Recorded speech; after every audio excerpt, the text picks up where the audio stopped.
A recent commentary on Fox Business Network, which is part of the #1 news channel in America and the most influential cheerleader of White House policies, unsurprisingly embraced the U.S. government's economic war with China. But the harshly worded piece, which aired during prime time on May the 14th, also took matters one step further. Host Trish Regan branded the U.S. trade imbalance with China as a weapon which the U.S. must use against China. Beyond claiming that China continues to prosper at our expense, Regan blamed 3 times the Chinese for stealing billions from the Americans. According to her, we don't really have a choice but to wage this war. Words have consequences. Her economic warmongering reaches millions of Americans in their homes and possibly many others around the world.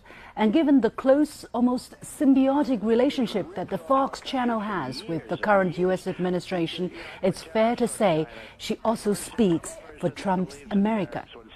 She portrays America as the real victim here, implying that previous U.S. administrations were somehow suckered by the scheming Chinese. She's so sure of U.S. victimhood, so indignant, that her eyes practically spit fire.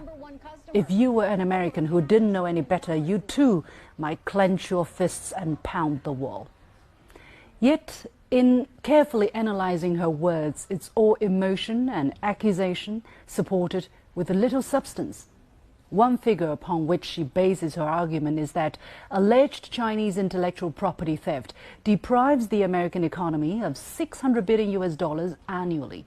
That number, also cited by other mainstream U.S. media like CNN, comes from a 2017 report of the Commission on the Theft of American IP, produced by the National Bureau of Asian Research, a non-profit U.S. organization. Those are only their estimates, yet to be verified independently. And how do you define theft? According to whom? Even then, she misidentified this figure. The report actually says the total low-end value of the annual cost of IP theft to the U.S. economy may be as high as $600 billion. Overall, it's not referring to China, but the whole world combined. So, dear Trish, perhaps you need a better research team. Watching her commentary, though, it makes me realize if the U.S. side approaches these trade talks with such bigotry and hostility, they'll lead nowhere.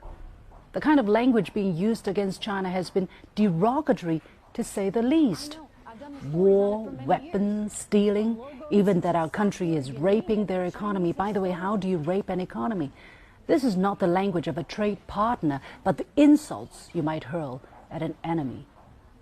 China has tried to hold its head high and refrain from such uncivil language, but it doesn't seem to make a difference. The U.S. side did not hesitate to brandish the weapon and slap higher tariffs on China. Now, 1 year after the trade frictions first erupted, China itself is finally calling this a trade war. Can you negotiate with people who cross the line of decency? I don't think so.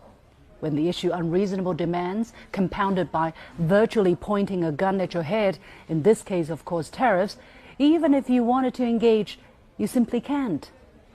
The U.S. now admits or even brags about this approach. On May the 19th, in an interview broadcast on Fox, yes, that same channel, President Trump said he told Chinese President Xi Jinping, don't expect a 50-50 deal. It has to be a deal in favor of America. Well, this is the 21st century. The days when you could arm twist a country to accept unequal treaties ended long ago.